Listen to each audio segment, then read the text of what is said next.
Hello everybody, Elijah here. Welcome you all to another Epic 7 video. And probably about a month or two ago, we had the introduction of the Rift content, our new late game content. And I had my first impressions video where I was essentially testing it out, seeing what happened. My team did okay, I guess, for what it was in the earlier stages, and I just did my best to try to complete it.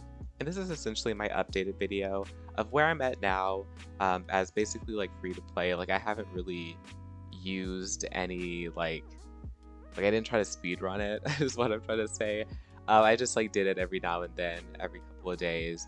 I'll have a day where I do Rift content and then a day where I do like other content in the game, story, side story, stuff like that.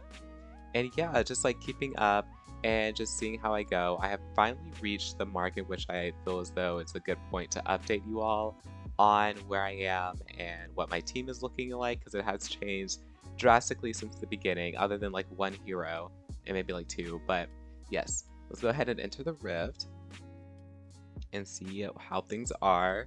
This is where we are. We're at the Rift controller level 15. These are the sets that I'm farming. I'm currently almost done with the rewards. I have everything but like one left, essentially. So I feel as though for most people, free to play, if you're like worried about finishing it in time, like you'll get there, like you'll get all the rewards. You might not complete the controller though. I'm kind of wondering if we will finish the amount of rewards prior to getting the last unlock Rift controller. I'm kind of wondering that, but yeah, these are my you can see them. These are the enhancements that I have selected that works best for my team. And let's go on and go into the team itself. We have mascot Hazel, who is relatively easy to build. Like she's gonna be in every single Rift team.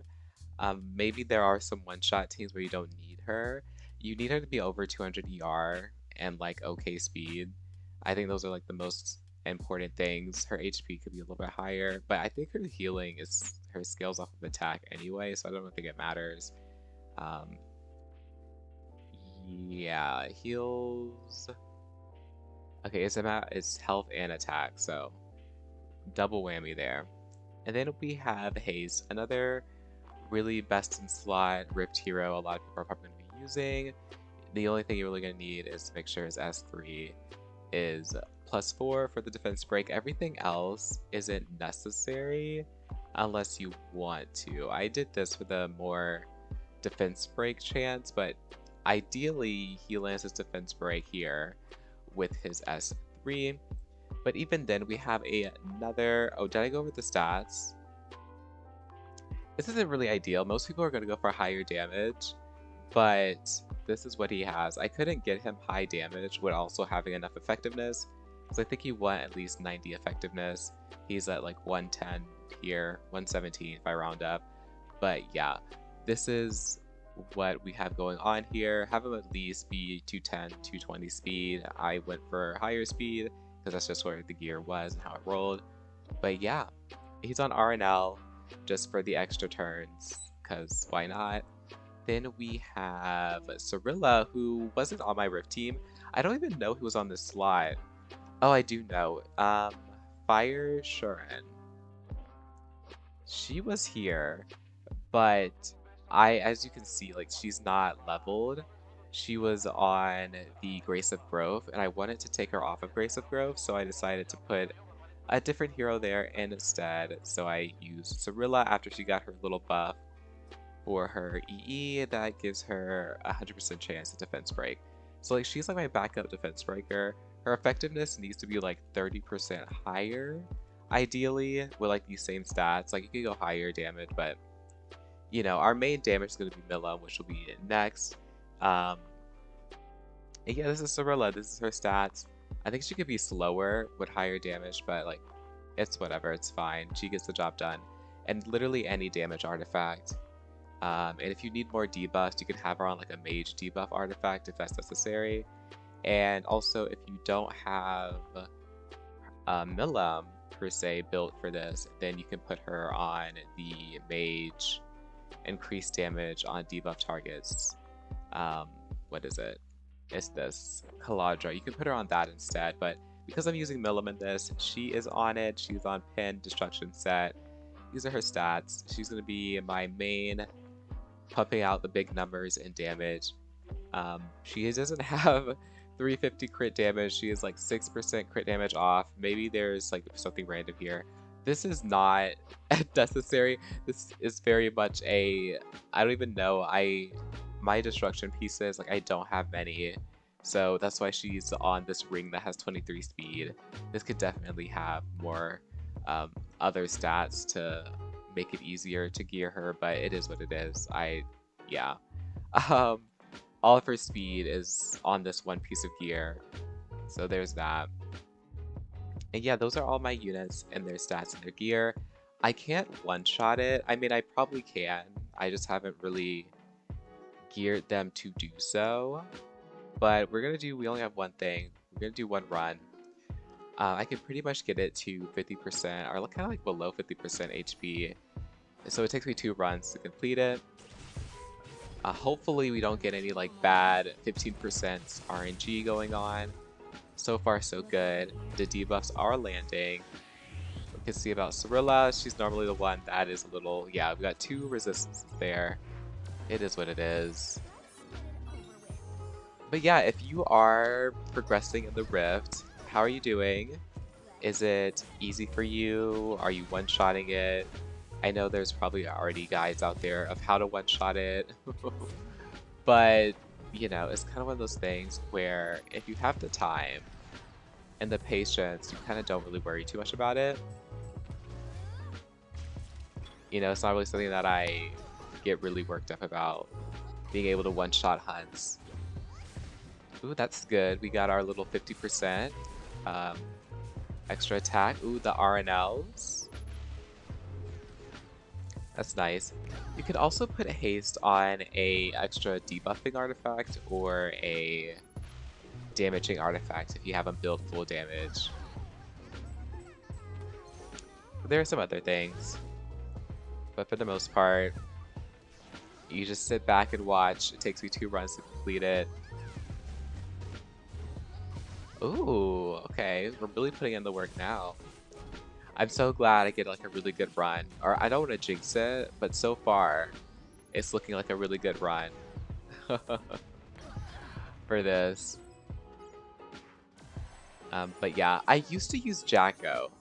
Jacko is another DPS that I see people use. But the thing about it is, when this boss does their S3, they do a bonus damage to stealth units, and you have to be speed tuned in a way that the boss breaks your Jacko out of stealth before they do this. And I couldn't speed tune it properly so that did happen, so I just couldn't use Jacko. Because she would just get one shot, essentially. And he has like no debuffs right now. This is like the concerning phase, right? We need like some RNLs, like something.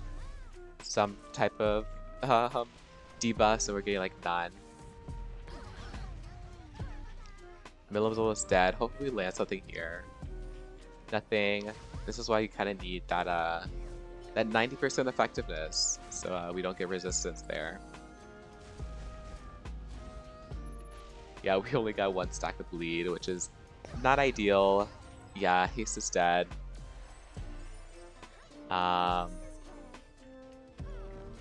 So worst comes to worst. I guess I did jinx it.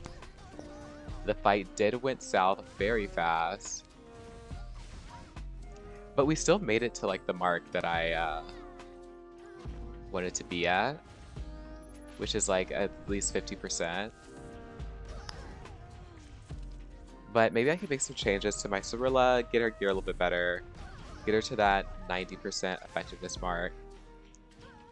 And we'll see if we can like land a defense break here and 2 burns, we can maybe clutch it, but it's not really looking like it. I'm not too worried.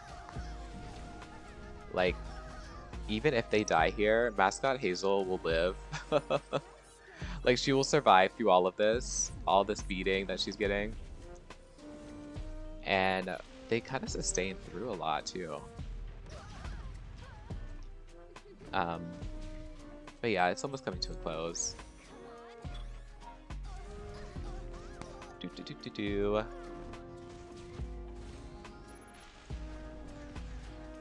I wonder what this percentage is exactly going to be.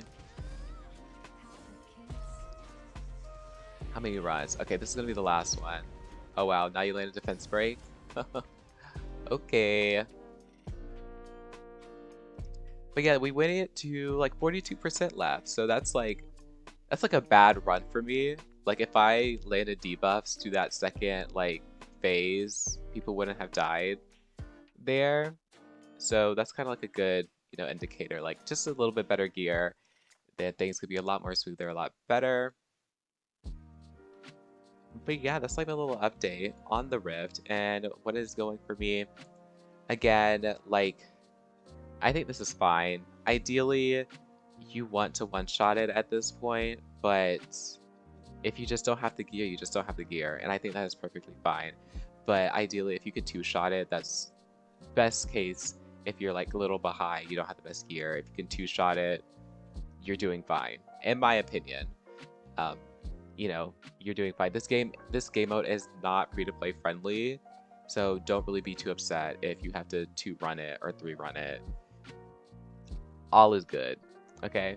But yeah, that's my little update video on the Rift and where I am and what it's looking like. If you did enjoy, please remember to like, comment, and subscribe for more. And yeah, hope to see you all in the next video. Peace out.